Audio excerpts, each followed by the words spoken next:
Hello, my name is Chizara, and today we'll be learning how to make objects move and rotate in Lens Studio for Snapchat.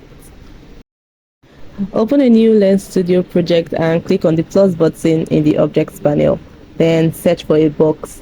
That box is what we're going to make rotate and move in our scene.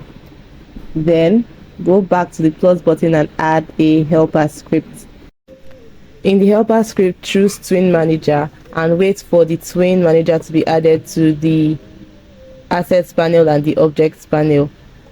Remove the examples child object and then take the Twin Manager to the top of the hierarchy. Then in the box that you created, click on it and then go to the Inspector panel. Add a script, add a component script, and then in the script add a twin. You should choose the twin transform type in the list that is there. Then add the transform of your object. So we want to move it 5 units from one edge to the other edge. So from 5 to -5, and then you can see the object start to move in the preview panel. Then you can change the loop type to ping pong so that the object continues moving, and then we have the movement fixed.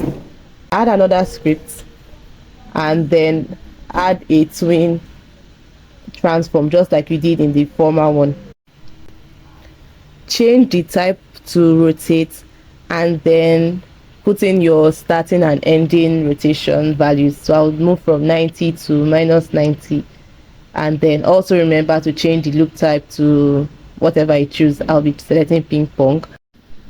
And there you have it. Your object can move and rotate in the scene as you can see in the preview panel. Let me know what you think and see you soon.